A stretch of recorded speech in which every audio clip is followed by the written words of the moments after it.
ಈ ವರ್ಷದಲ್ಲಿ ಏನಾದರೂ ಗ್ರಹಣ ಇದೆಯಾ ಅನ್ನತಕ್ಕಂಥ ಎಲ್ಲರಿಗೂ ಇರುತ್ತೆ. ನಮ್ಮ ಭಾರತ ದೇಶ ಈ ವರ್ಷದಲ್ಲಿ 2 ಗ್ರಹಣಗಳಿದೆ. ಒಂದು ಆಗಸ್ಟ್ 12 ಮತ್ತು 28. ಸೂರ್ಯಗ್ರಹಣ ಆಗಸ್ಟ್ 12, ಚಂದ್ರಗ್ರಹಣ ಆಗಸ್ಟ್ 28. ಆದರೆ ಪ್ರಾಪಂಚಿಕವಾಗಿ ಕೆಲವೊಂದು ಪಾಶ್ಚಿಮಾತ್ಯ ದೇಶಗಳಲ್ಲಿ ಈ ಗ್ರಹಣದ ಪ್ರಭಾವ ಇದೆ. ಭಾರತ ದೇಶಕ್ಕೆ ಈ ಗ್ರಹಣದ ಆಚರಣೆ ಇಲ್ಲ. ಏಕೆಂದರೆ ಆ ಗ್ರಹಣ ಕಾರಣದೇ ಇರುವುದರಿಂದ ಅದರ ಆಚರಣೆ ಮಾಡುವಂತಹ ಅಗತ್ಯ ಇಲ್ಲ. ಒಟ್ಟಿನಲ್ಲಿ ನಮ್ಮ ಭಾರತ ದೇಶಕ್ಕೆ ಈ ವರ್ಷ ಯಾವುದೇ ಗ್ರಹಣದ ಒಂದು ಪ್ರಭಾವ ಇಲ್ಲ. ಪ್ರಾಪಂಚಿಕವಾಗಿ 2 ಗ್ರಹಣಗಳು ಆಗಸ್ಟ್ ಸಮಯದಲ್ಲಿ ಬರುತ್ತೆ. ಇದನ್ನು ಪ್ರಮುಖವಾಗಿ ಗಮನಿಸಬೇಕಾಗುತ್ತೆ.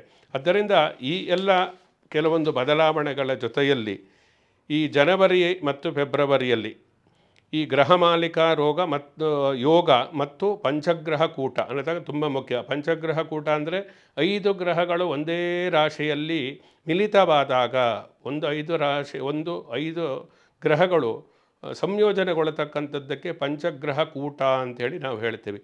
ಈ ಪಂಚಗ್ರಹ ಕೂಟದಿಂದ ಮೇಷರಾಶಿ, ವೃಷಭ ರಾಶಿ, ಮಿಥುನ ರಾಶಿ ಇಂತಹ ರಾಶಿಯವರ ಮೇಲೆ ತನ್ನದೇ ಆದಂತಹ ಪ್ರಭಾವ ಇದ್ದೇ ಇರುತ್ತೆ. 5 ಗ್ರಹಗಳು ಒಟ್ಟಿಗೆ ಆಯಿತು ಅಂದರೆ ಏನೋ ಒಂದಷ್ಟು ಒಳ್ಳೆಯದು, ಒಂದೊಂದಷ್ಟು ಕೆಟ್ಟದ್ದು ಆಗಲೇಬೇಕು.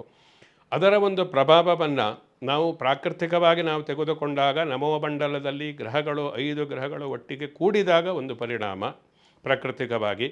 ವೈಯಕ್ತಿಕವಾಗಿ ಅವರವರ ಜಾತಕದಲ್ಲಿ ಅಂತಹ ಗ್ರಹಗಳು ಇದ್ದಾಗ ಆ ಗ್ರಹಗಳ ಪ್ರಭಾವದಿಂದ ಅವರ ವೈಯಕ್ತಿಕವಾದಂತಹ ಜೀವನದಲ್ಲಿ ಆರೋಗ್ಯದ ಮೇಲೆ, ಕೌಟುಂಬಿಕ ವ್ಯವಸ್ಥೆಯ ಮೇಲೆ, ಆರ್ಥಿಕ ಪರಿಸ್ಥಿತಿಯ ಮೇಲೆ, ಉದ್ಯೋಗದ ಮೇಲೆ ಇಂತಹದ್ದೆಲ್ಲ ತುಂಬ ಪರಿಣಾಮವನ್ನು ಬೀರುತ್ತೆ. ಇದು ಸಾಮಾನ್ಯವಾಗಿ ಫೆಬ್ರವರಿ 23ಕ್ಕೆ 5 ಗ್ರಹಗಳು ಒಟ್ಟಿಗೆ ಕೂಡುತ್ತೆ. ನಂತರದ ಮಾರ್ಚ್ 11 ಆ 5 ಗ್ರಹಗಳು ಪಲ್ಲಟ ಆಗುತ್ತೆ.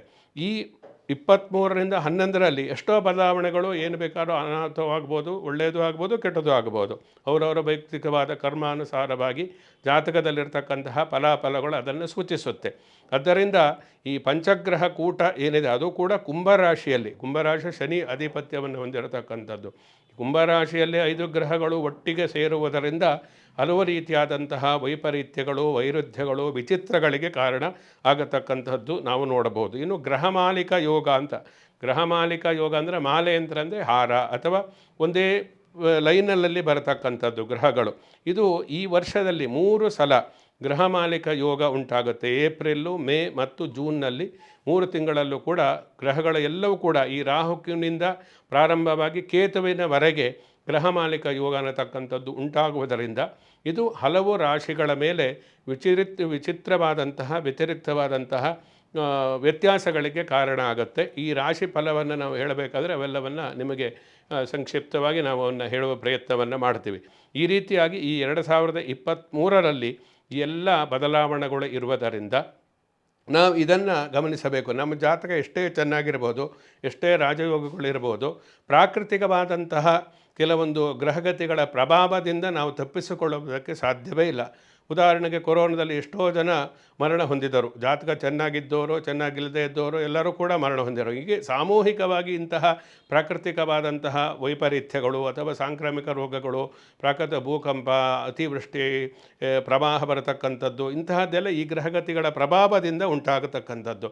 ಆದ್ದರಿಂದ ಯಾವ ಗ್ರಹ ಯಾವ ವರ್ಷದಲ್ಲಿ ಎಲ್ಲೆಲ್ಲಿ ಇರುತ್ತೆ, ಯಾವ ವರ್ಷದಲ್ಲಿ ಯಾರು ರಾಜ, ಯಾರು ಮಂತ್ರಿ, ಯಾರು ಅರ್ಘ್ಯಾಧಿಪತಿ, ಯಾವುದು ರಸಾಧಿಪತಿ, ಯಾವುದು ಬೇಗಾಧಿಪತಿ ಅನ್ನತಕ್ಕಂತಹ ಒಂದು ತುಲನೆಯೊಂದಿಗೆ ನಾವು ವಿಶೇಷವಾಗಿ ಆ ವರ್ಷದ ಭವಿಷ್ಯವನ್ನು ತಿಳಿದುಕೊಳ್ಳಬೇಕು.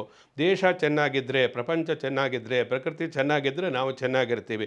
ಇಲ್ಲದೇ ಇದ್ದರೆ ಎಷ್ಟೇ ಜಾತಕ ಚೆನ್ನಾಗಿದ್ದರೂ ನಾವು ಪ್ರಪಂಚ ಚೆನ್ನಾಗಿಲ್ಲದೆ ಪ್ರಕೃತಿ ಚೆನ್ನಾಗಿ ಸಹಕರಿಸ್ತಾ ಇದ್ದರೆ ನಾವು ಬದುಕುವುದಕ್ಕೆ ಸಾಧ್ಯವೇ ಇಲ್ಲ. ಆದ್ದರಿಂದ ಪ್ರಮುಖವಾಗಿ ನಮ್ಮ ರಾಶಿ ಭವಿಷ್ಯವನ್ನು ನಾವು ತಿಳಿದುಕೊಳ್ಳಬೇಕಾದರೆ ಮೊದಲು ಈ ವರ್ಷದ ಭವಿಷ್ಯವನ್ನು, ವರ್ಷದಲ್ಲಿ ಗ್ರಹಗತಿಗಳು ಯಾವ ರೀತಿ ಇರುತ್ತೆ ಅನ್ನತಕ್ಕಂಥದ್ದು ತಿಳಿದುಕೊಂಡು ನಂತರ ನಮ್ಮ ರಾಶಿ ಭವಿಷ್ಯವನ್ನು ತಿಳಿದುಕೊಳ್ಳತಕ್ಕಂಥದ್ದು ಸರಿಯಾದ ಕ್ರಮ.